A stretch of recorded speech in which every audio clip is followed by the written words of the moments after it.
Você já se perguntou como um país destruído pela guerra conseguiu, em menos de 2 décadas, se transformar numa potência militar liderada por um dos ditadores mais cruéis da história? Parece roteiro de filme, mas foi real. E o mais assustador: tudo começou com promessas de esperança. Hitler não chegou ao poder com tanques. Ele chegou com palavras, com discursos inflamados, promessas de reconstrução e uma habilidade assustadora de manipular emoções. Neste vídeo, a gente vai mergulhar fundo na ascensão do nazismo e entender como ideias perigosas se tornaram políticas oficiais, como milhões de pessoas foram convencidas a seguir um caminho sombrio e como o mundo inteiro pagou o preço por ignorar os sinais. Se você acha que já sabe tudo sobre esse período, prepare-se para se surpreender, porque a história não é só sobre o que aconteceu, é sobre como aconteceu e por que pode acontecer de novo. Vamos voltar para 1918. A Alemanha acaba de perder a Primeira Guerra Mundial. O país está devastado física e moralmente.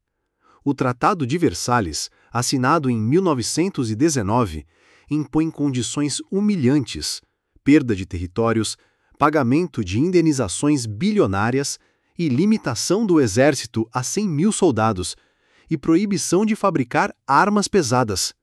A economia entra em colapso. A hiperinflação atinge níveis absurdos.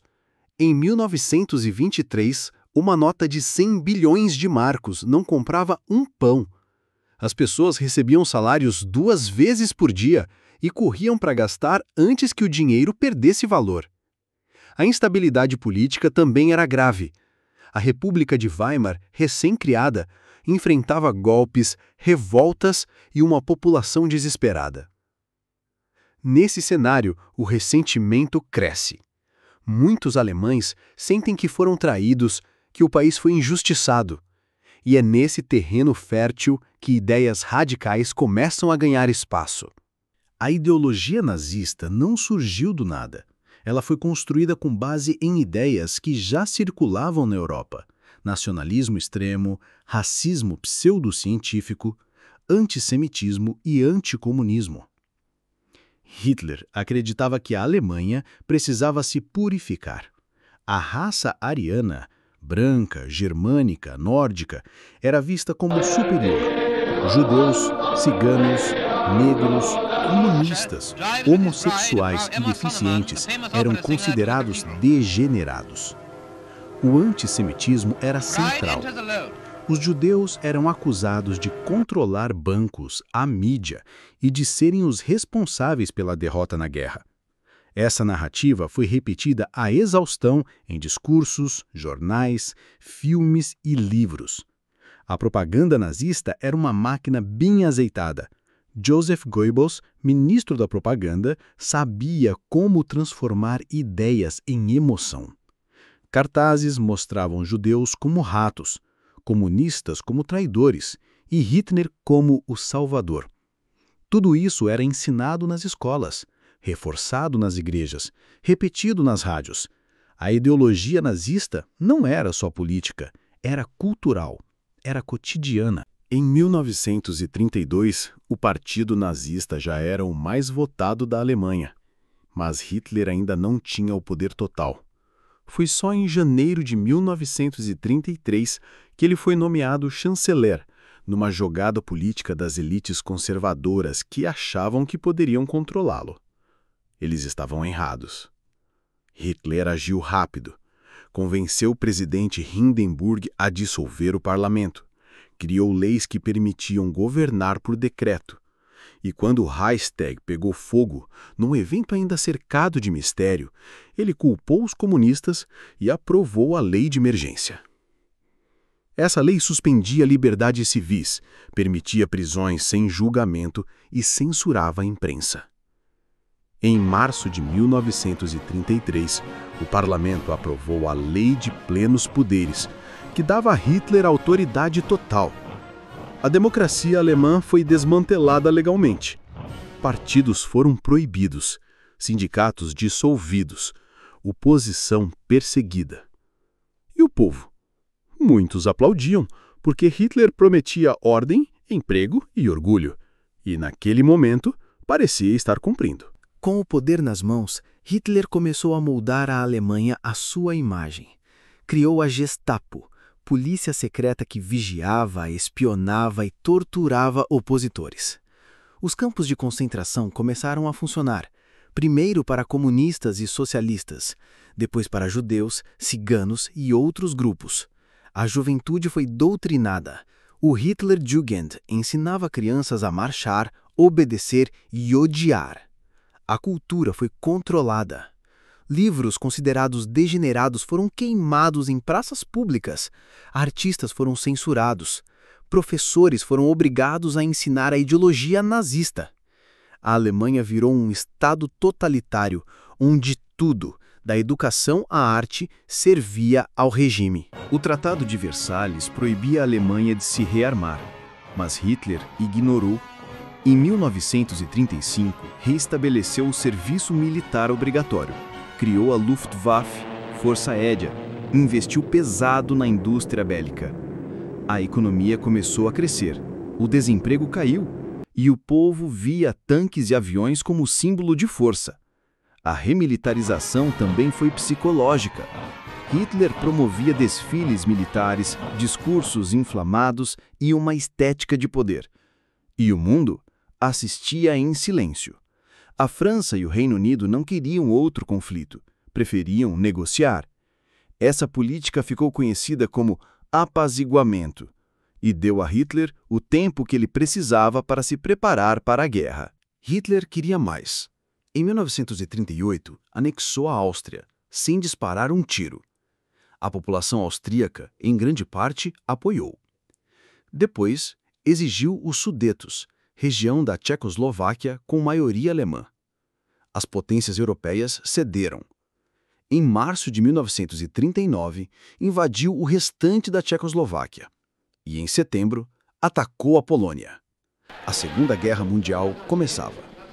A estratégia era clara: expandir o território, dominar a Europa e impor o domínio da raça superior. A cada conquista, a propaganda nazista celebrava. E o mundo, mais uma vez, demorava a reagir. Se tem uma coisa que o regime nazista dominava com maestria, era a propaganda. Joseph Goebbels, o ministro responsável por essa área, acreditava que uma mentira repetida 1000 vezes virava verdade, e ele aplicou isso com precisão cirúrgica. A propaganda nazista estava em todos os lugares, nas escolas, nos jornais, nas rádios, nos cinemas. Crianças aprendiam desde cedo que Hitler era um herói e que os judeus eram uma ameaça. Professores eram obrigados a ensinar a ideologia do partido. Os filmes exaltavam a força alemã, a pureza racial e a liderança de Hitler. Um dos mais famosos, O Triunfo da Vontade, dirigido por Leni Riefenstahl, mostrava os congressos do partido nazista como eventos épicos, quase religiosos. A estética também era cuidadosamente planejada. Bandeiras vermelhas com a suástica, uniformes impecáveis, desfiles sincronizados. Tudo transmitia ordem, poder e unidade.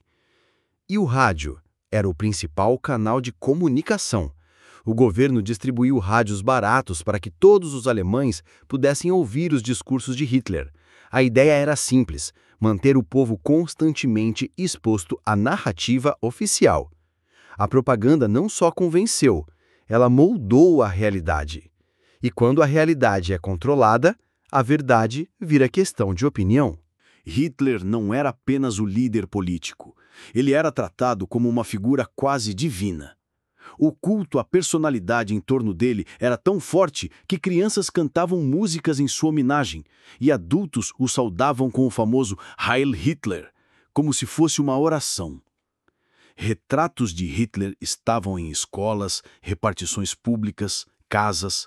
Ele era chamado de Führer, o guia, o salvador da Alemanha. A propaganda mostrava Hitler como alguém simples, disciplinado, que amava animais e crianças. Tudo cuidadosamente construído para gerar empatia. Mas, por trás dessa imagem, havia um homem obcecado por controle, paranoico e disposto a tudo para manter o poder. Esse culto à personalidade foi essencial para justificar decisões extremas. Se o Führer dizia que algo era necessário, então era aceito, mesmo que fosse uma guerra, perseguição ou genocídio. Com um país rearmado, a população doutrinada e o poder consolidado, Hitler começou a executar seu plano de expansão. A anexação da Áustria em 1938 foi o primeiro passo, sem resistência, sem guerra. A maioria dos austríacos apoiou. Depois veio a Tchecoslováquia, primeiro os Sudetos, depois o país inteiro. E então, em setembro de 1939, a invasão da Polônia. A tática usada era a Blitzkrieg, guerra relâmpago. Tanques, aviões e infantaria agindo juntos, com velocidade e surpresa. A Europa acordou tarde demais. A Segunda Guerra Mundial estava começando. E tudo isso foi possível porque, por anos, o mundo ignorou os sinais. Preferiu negociar, ceder, esperar. Hitler apostou na hesitação dos outros e venceu essa aposta. A ascensão de Hitler não foi um evento isolado, foi um processo. Um processo que envolveu crise econômica, ressentimento nacional, manipulação ideológica e silêncio internacional. Ele não chegou ao poder sozinho, foi apoiado, legitimado, aplaudido. E isso nos obriga a refletir.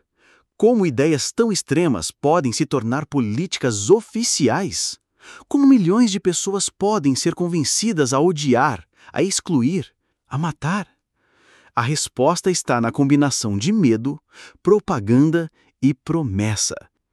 Hitler prometia restaurar a glória da Alemanha, e para muitos isso era mais importante do que a liberdade, do que a verdade, do que a vida dos outros. A história do nazismo não é só sobre o passado. É um alerta para o presente, porque regimes autoritários não começam com tanques, começam com palavras. E quando a gente normaliza o ódio, quando aceita o silêncio, quando troca liberdade por segurança, a história pode se repetir. Se esse vídeo te fez pensar, compartilha. A história não deve ser esquecida, ela deve ser entendida.